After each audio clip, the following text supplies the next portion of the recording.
Hey YouTube, it's your girl Duchess back for another review, and we are adding Big Brother Season 26 to the lineup.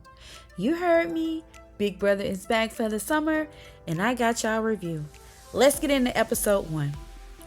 Imagine spending your summer in a place, 90 days, no technology, no cell phones, no social media, completely shut off from the outside world, just you and your 18, well, if it's you, then it's 17 house guests competing for competitions all week, voting each other out, getting power vetoes so you can turn over the nominations to get to the $750,000 grand prize.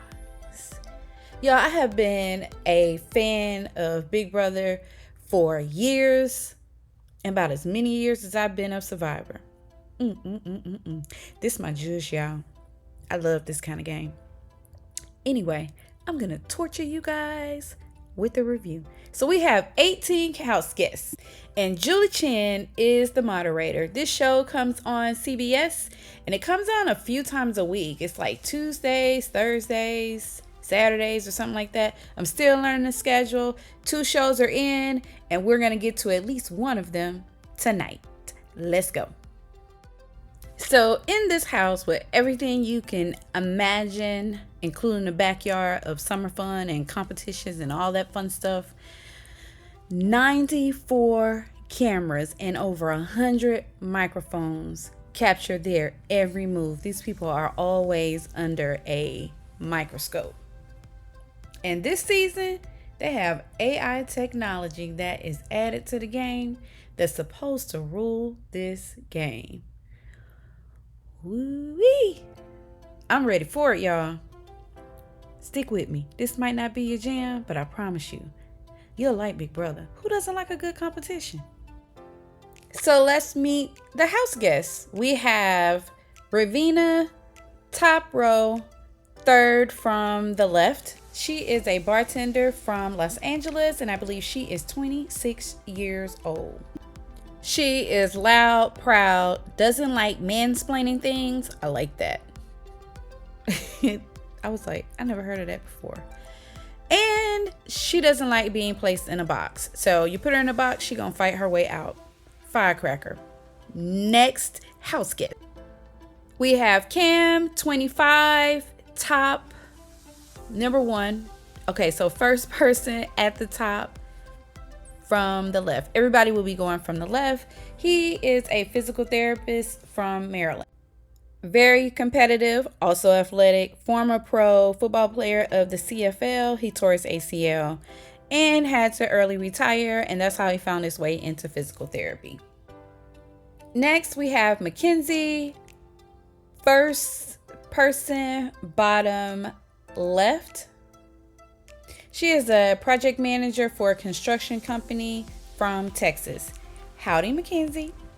She's cute, fun, but very competitive, and she's also single, so if she's got to use someone to get to the top, honey, she don't care. She gonna win by any means necessary. All right, Mackenzie. Next contestant. Next, we have Joseph, who is 30 years old from Tampa, Florida. Honey, he is not athletic at all. And he works at a video store. He is top row, 5th from the left, the guy with the mustache. Not much to see there. Well, I mean, not that, but his game will not be physical. Let's just say that. And that's by his own admission. But he will be strategic. He is an avid poker player, and he don't have a problem voting anybody out. Let's keep going. Next, we have Angela, real estate agent from Salt Lake, Utah. She's at the bottom, from left to right, all the way to the right, the very last one. She's the cool mom, life of the party, and she's also very emotional. She is crying already about the opportunity to get into the Big Brother house. Next, we have Chemo, bottom, second from the left. Yeah, I think I did that right. He is a mattress salesperson from Hawaii. He is queer from a very religious family, and he's dedicating his whole ride to his big brother because his big brother was one of the first people to see him and make him feel accepted, and that was a very hard journey for him. And he and his family lost him to cancer, and that was very hard for them. So he is playing for his big brother, and he is bringing all his sunshine, light, and creativity to the game. Next house guest. Next is Chelsea, a non-profit program director from Rancho Cucamonga. She is also a collegiate basketball player. She's an athlete. She is 1, 2, 3, 4, 5, 6, number 6, top row from the left. Baby girl says she is half hood and half God. Don't get it twisted. She will fold you up with her 5'2" statue. She didn't get to be a collegiate athlete because she was that athletic. She had to be a smart athlete and pivot. And she also does motivational speaking to the youth and talking to the kids about God and their religious walk and all of that. I like Chelsea. She's gonna be fun to watch. Oh, she's not the first one to get booted out. Let's keep going. Next, we have our handsome Tucker, who is a protein bar manager in New York. He is the ultimate hobbyist. Is hobbyist a word? I mean, painting, biking, fishing, athletic, football. He could be a model, y'all. He's so cute. He is the guy that's not serious about anything unless he has to be, and you want to watch out for that. He will always stand up for what is right. His dad came out of the closet when they were in middle school. As a result, his family was ostracized, so they are a very close-knit family. He has a great capacity for empathy. He is also very affectionate, and he is single and ready to mingle. He said he'll probably be the first one in a showman's. I hope he don't come in the house with his Peter out. You know how these guys do. But this is gonna be interesting because we got another single girl on the cast and quite a few, and neither one of them have a problem using romance to get where they're gonna be. I mean, where they want to be, which is to the end, that 750,000. And that's all of the house guests we're gonna meet tonight. The next set of 8 will meet in episode 2. So we're ready to get started with the games. Let's get it started. Hey, hey. Okay, let me stop. I'm sorry, y'all. Professional hat on. Back to this review. So they're all standing in front of live studio audience, and Julie Chen announces the first 4 that get to enter the house. So they enter the house. Of course, they're all excited. All the rooms, every room is completely different decor. The house is beautiful. It is a mansion. It is huge. I mean, they're going to be stuck inside this bubble for 90 days. They want them to be comfortable, right? Y'all, our 50-year-old mom, Angela, may have to be resuscitated. She's so excited. She is on one extreme. She is goofy and giggling and laughing on the other extreme. She's almost in tears.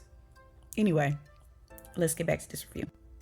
So the next 4 get into the house and they are equally excited. Everybody's screaming and happy and, you know, introducing themselves and, you know, all excited. And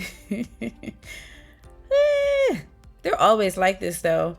Before the games begin, honey, then they at each other's throats, sneaking and whispering and conniving. And I mean, this is a good show, y'all. Trust me. Get into Bigbrother. It's fun to watch. Back to this review.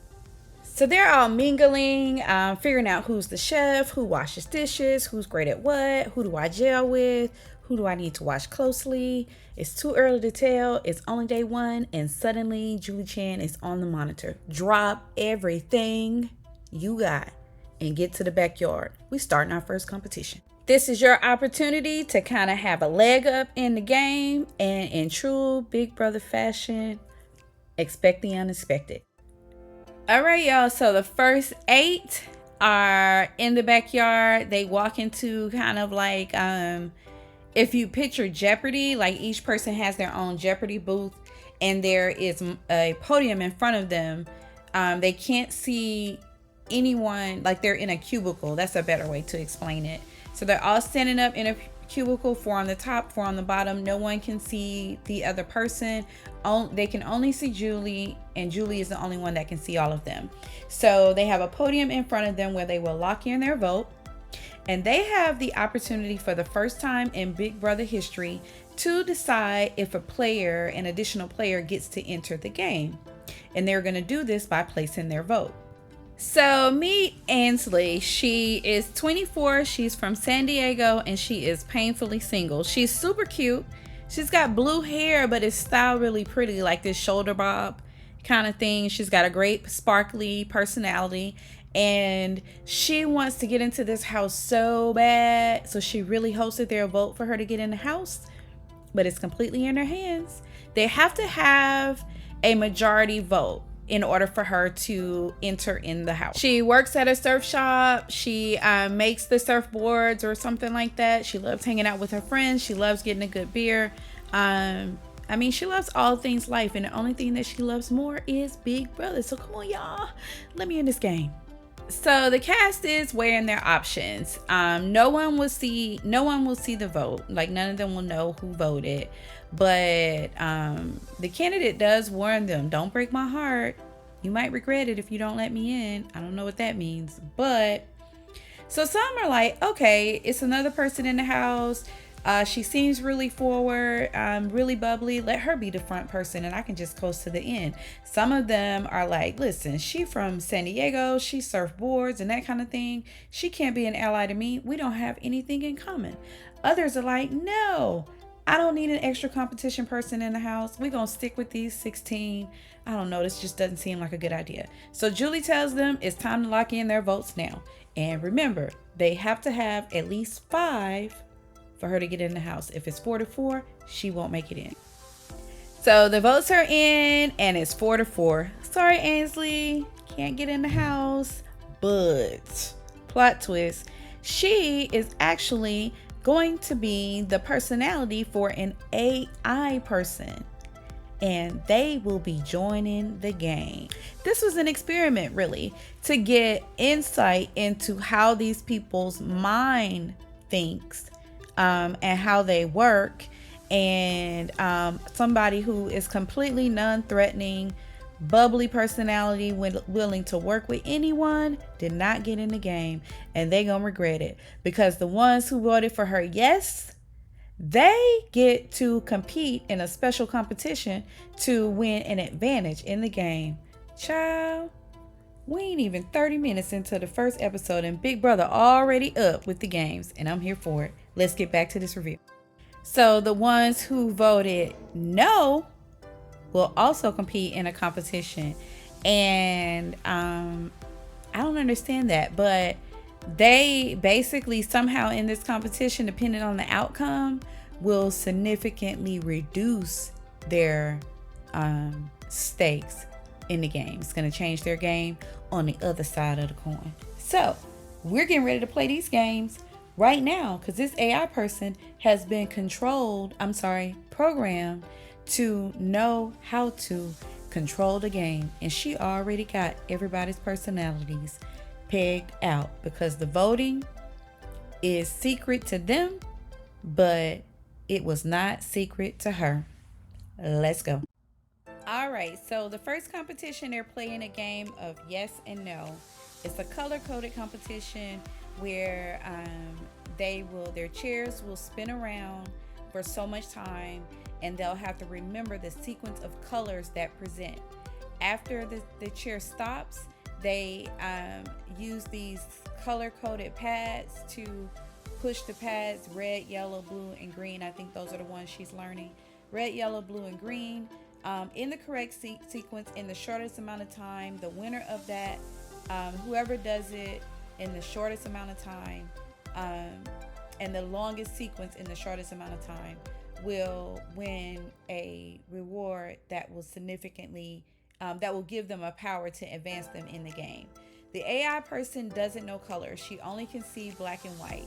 So this will help unlock her being able to see color. I hope I explained that right. Anyway, let's keep going. So the downgrade game is called Fear Facer. And the AI is fascinated with the emotions surrounding fear, anger, panic, anxiety. So they will stick their head in one of the fear facing boxes on go. It's one of four.